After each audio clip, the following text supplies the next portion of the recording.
Hi everybody, Karen Rao Carter here.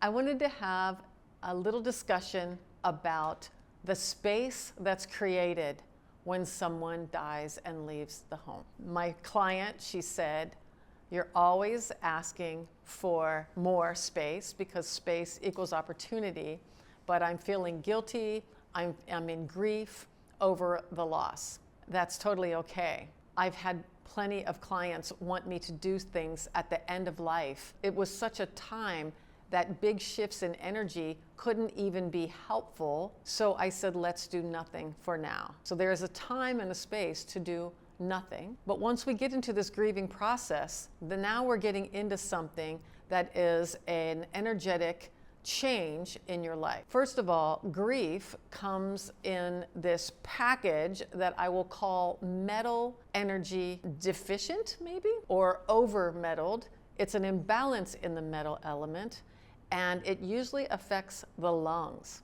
I say this because if you're a person who's maybe taking on the contents of someone's life and you're in charge of sorting it out and sorting through it, and here comes the big house load of stuff, and you just say, just put it in my garage and I'll sort through it eventually.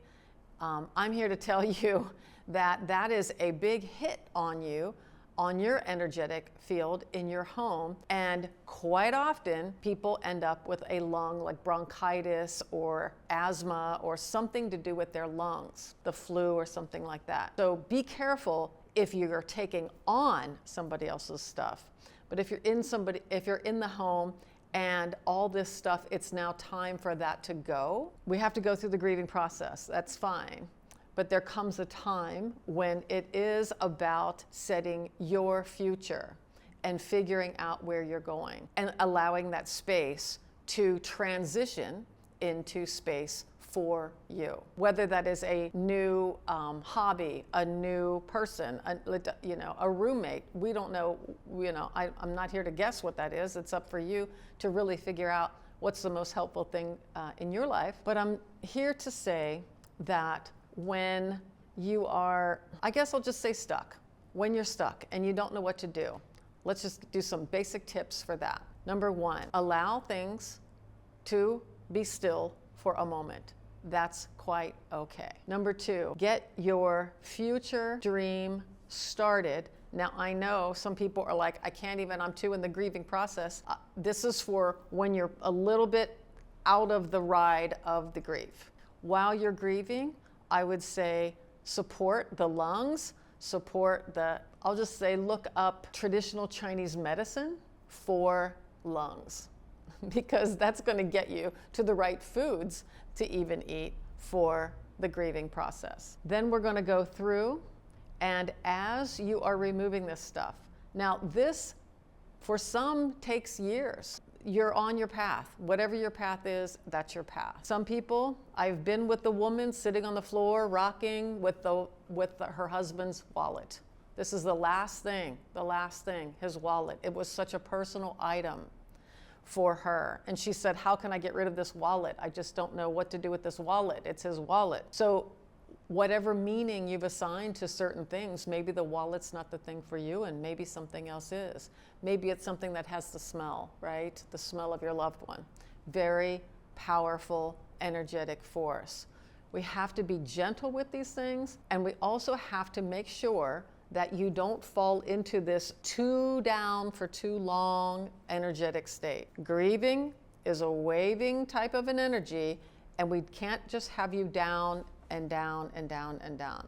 So common things that I would start to say would be to remove things with a lot of water in them. Pictures, things like that. That is downward flowing energy. Add things that would be normally found up. Maybe it's a picture with clouds, stars, sun, moon, maybe more sun than moon. Things like that. Things that you would find more up. I'm trying to bring you up and out of this. And it doesn't have to be a big jolt. Somebody's like, just snap out of it, snap out of it. I think that's a too much, too fast thing. We're just gonna go at the pace that you want. So up stuff and get your dream of what your future is going to be holding for you, what kind of hobbies, what kind of things, where are you setting off in your with your new sails, because you're still here and we have to have a life while we're here. So this is not anything disrespectful for the person who has departed. This is your life and what you're doing with it. And I think everybody always says, we don't think the loved one would want you to be grieving the whole rest of your life, right? So this is about turning you towards your future, and it's not about forgetting, but actually, you know, releasing with love the energetic thing that is keeping you stuck. Not the memories that are happy for you, but the memories that are keeping you down. So the counterbalance is up stuff. Maybe it's up lights that are just shining up for the ceiling. Things that are pointing up, that's a little bit of fire energy. So things that are like, like this plant right here, like things that point up. So we're looking for things that will get you up and wake you up. I wouldn't have ashes in the house.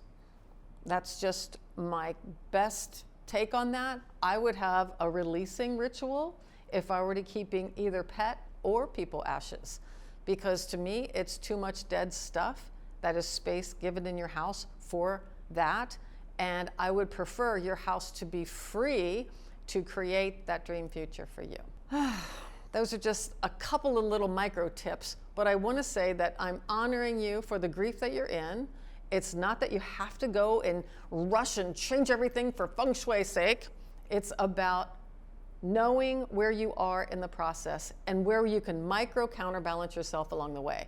If I'm feeling down, today I'm going to do something up. You get the feel of that? So I want you to just start taking care of yourself. Good food, good air quality, good water, all those things that are self-care. And then noticing, where am I too much of down? I'm going to add up. Where am I too much in grief? I'm going to work on my metal element. This could even be just cleaning the candlesticks, polishing your jewelry, simple things like that to support your metal element to help that grief. Weirdly enough, those are associated. So I hope those are some tips for you as you are going through this process. And anything else I could do, feel free to let me know, and I'll do another video based on that. Thanks and good luck.